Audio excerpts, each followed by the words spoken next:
Welcome. Sometimes we wonder whether we would recognize evil when we see it.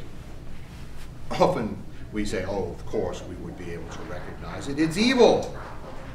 Well, evil comes in many guises. Now, in 1928, there was a building built. Its name was the Lord Baltimore Hotel. And I know you can probably imagine where it was built because it's in the title, the Lord Baltimore Hotel.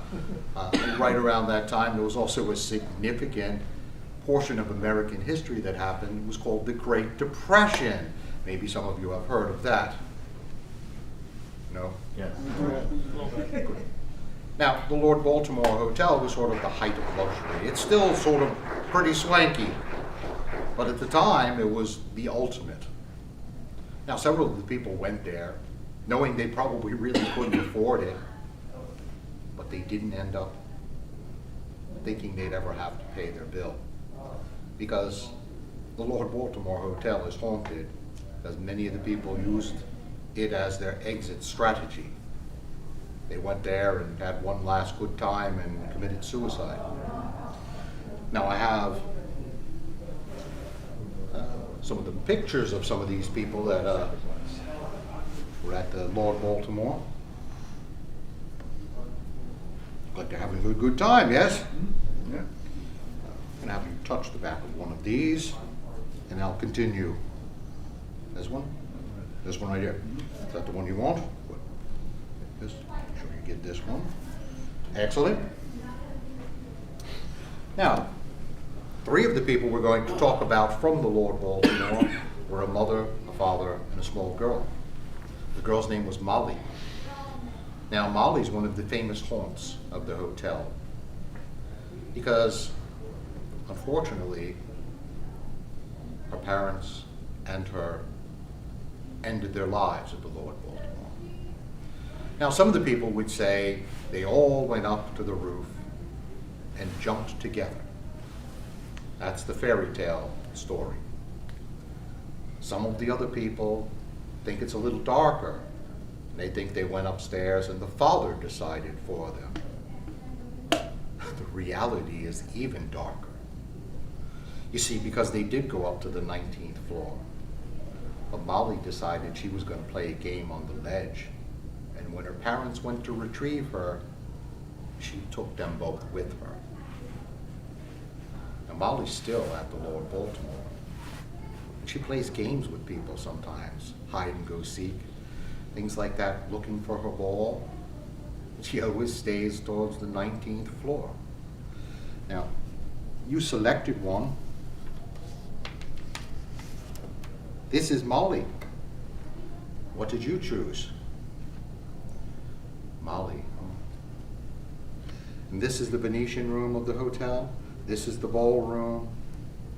This is the postcard many of the people saw at the last of their lives. And this is the roof. So if you ever find your way to the Lord Baltimore, Molly says there's plenty of room on that ledge.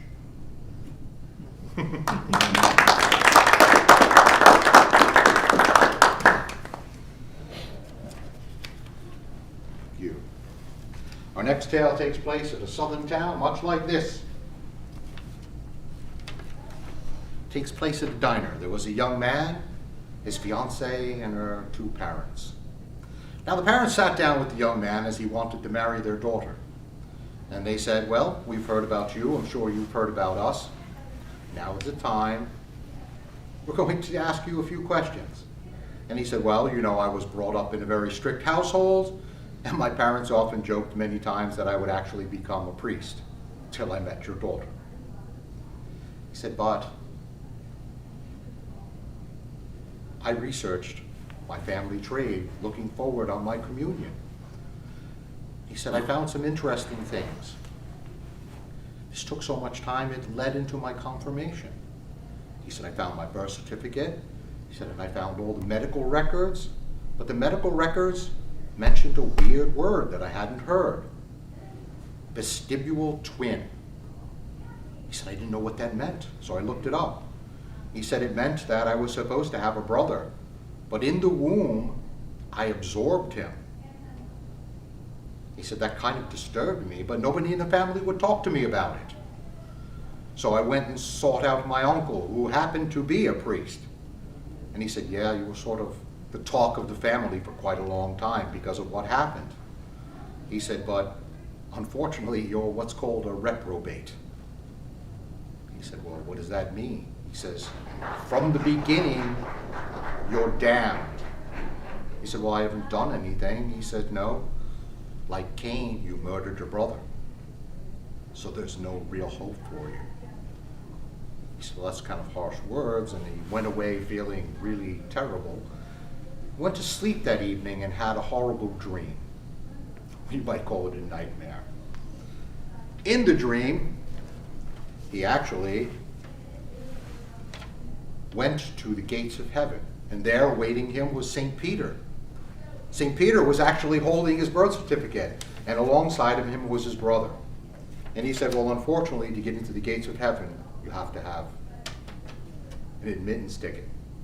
He said, being that there are two of you, we'll have to see what we can do. So he took the birth certificate and folded it. He said, well, this will be the fate of you and your brother.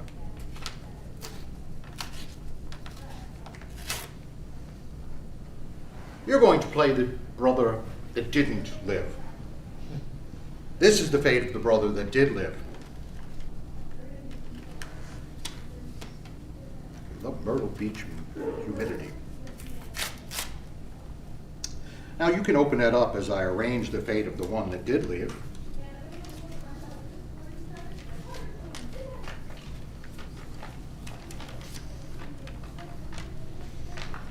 Now, as I said, his uncle considered him a reprobate.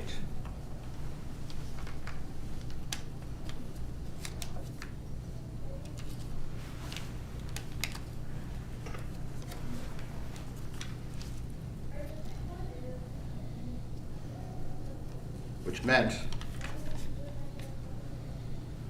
that was his fate.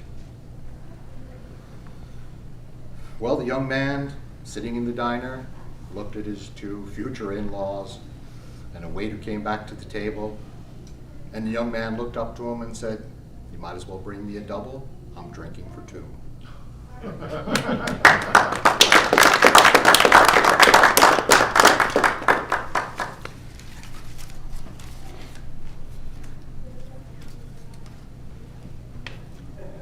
You can keep that if you like. I have no use for it.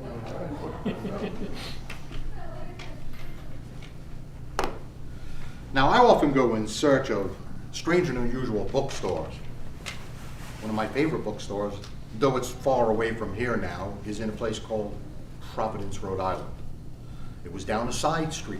It was a tiny antique bookstore that was on, I think, the third floor. There was a winding staircase that went upstairs. It was in the corner. The roof slanted down, and there were all kinds of Lovecraftian books and antique artifacts and things like that in the bookstore. Now, in the corner of the bookstore, because the roof slanted down, I don't know if many of the people actually went in there, but I actually found this. And it was a letter and several cards. Now, these cards were sort of odd and unusual in that they were strange and unusual pictures, but they sort of repeated themselves. There were 3, 4, 5, and then there were another 5 with the identical ones. Would you be so kind as to help? Come on up. Everyone, this is Kevin. Kevin? There we go. Excellent. That's now you're identified. Good. Now we're going to try this sort of experiment. We can read through these instructions. You don't mind playing this game, yes? No, not at all. Good. The package has been given to you. It means the old owner has no more use for it. And that's usually not good. Their soul is now lost, and there is no hope for them. The package you have contains some images, but do not be fooled. They are cursed, and to perform this ritual with them could damn your soul and unleash an ancient evil. Worse. Doesn't sound too bad. If it's evoked, it will come for you and your soul. Well, it's not bad for me. You can't go back now. Well, it says you can't go back now, so. The cards are calling you out, and you will not be able to resist them. You are destined to be the next one to perform the ritual. You will be guided in the ways of the ritual, and this is what to do. It's very important you follow the instructions you are given to the letter. You will have a voice telling you what to do. That would be me. Your choices will be your own, though. Display the cards. Yes, yes. The images can be seen. Divide the images into 2 piles. Keep the images side up. You will spell the words, "This can curse souls." Well, that's sort of along the rest of the lines. For each letter of the words, one image will be taken from the top, placed on the bottom, and once the word is spelled, the top cards from both piles are taken and placed on the table. This will be repeated until all the words are spelled. So we'll start out using "This can curse souls." So, would you like the left or the right pile? I'll take the left pile. The left pile, good. So the first word is "this." So we'd have T, H, I, S. See, look, we're already going fairly well. We have 2 matches. Now, which one would you want to use? The left pile again. The left pile again? Good, good. So the word is can. So we have C, A, N. Look, we have another 2 matches. You might win something in this. We'll go with the right. The right pile, good.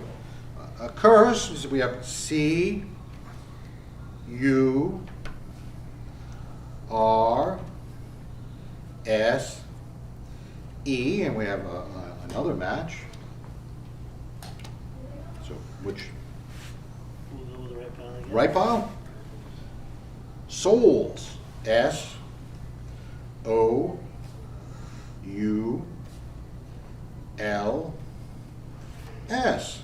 We have a match here with these 2, and well, you've matched all of the cards. You've done very well. Now let's see what it says. Yeah, we'll see what it says. For the sake of your soul, I pray that you do not match all 5 pairs of them. Sorry, dude. If you do, the truth will be revealed, and you will have unleashed an ancient evil. I pray for your soul, your friend in hell. Well, that's a positive note. How bad can it be? Look, let's see. We have these 2 match, and black magic. That's always good. These match, and demonic possession. That's a good one. It's like that song, "You Have a Friend in Me." These 2 match, and it's hauntings. These 2 match, and murder. Better. What's the last one? Absolute nothingness. Well, thank you for helping. And have fun.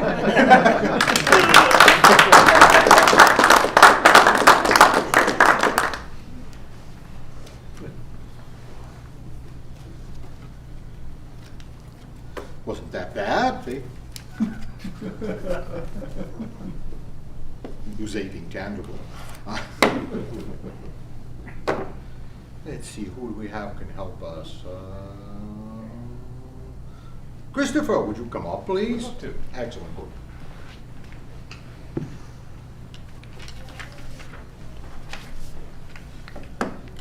We have a tiny box of evil. Ooh. Evil. Let's see what's in the box of evil.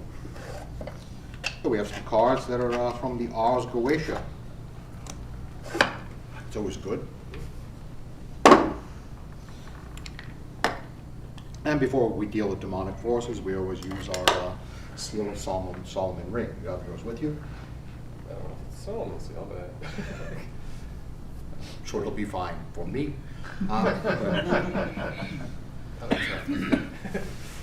How bad can it be? Spread these out. And,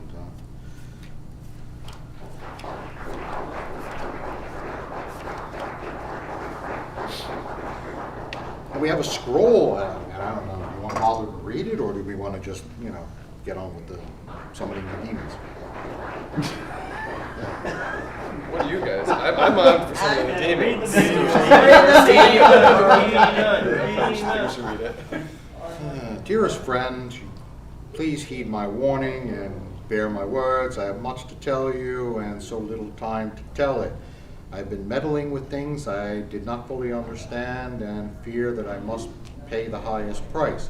It started out years ago with a dusty old book about Ars Goetia and a veritable bestiary of ancient demons. Foolish and arrogant with youth, I paid little heed to the supposed power contained within the ancient pages. But I was so very wrong, and why did I come to haste?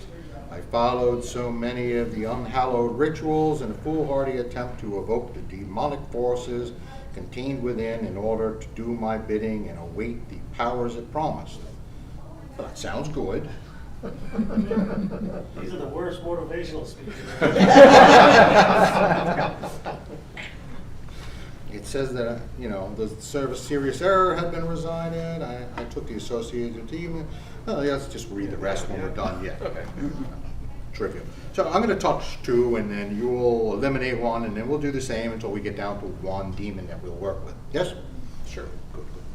You take these, and which one do you want to eliminate? This one? Good. Eligos is on there. Okay. You touch one and two, and then I'll.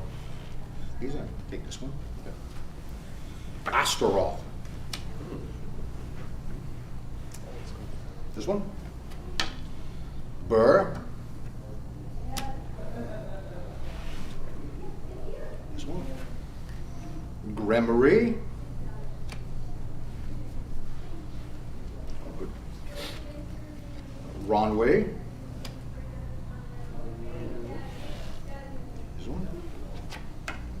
Vapula is not, must be a vapor guy.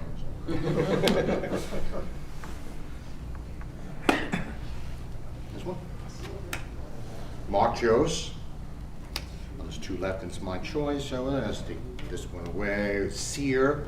So they're all listed on this list of all the demons we wanted to work with. So we have one left. It's a little bit slightly different than the other ones because this one has blood dripped all over it. It's not usually that bad. Just a stretch. Andros is a great marquis of hell, having under his command 30 legions of demons. That's pretty good. Sows discord among people and highly unpleasant. Andros was considered to be a highly dangerous demon who could kill the conjuring magician and his assistants if precautions were not taken. We didn't finish reading all of the scroll, so Always goes to show read the instructions. well, we probably should see what it says. I looked upon the image associated with the 9 of the most ferocious demons laid upon the table. I used an assistant, rejecting images one by one, sometimes even asking a servant, until just one image remained. It was the image of Andros, the great Marquis of Hell. He called to me, and I foolishly answered Andros, and now he seeks to claim my very soul. I have my ring.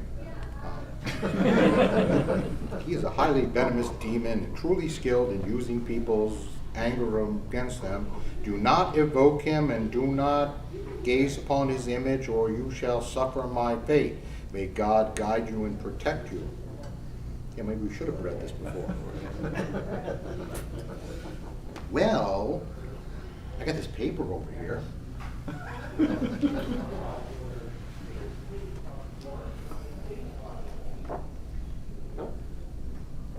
Okay.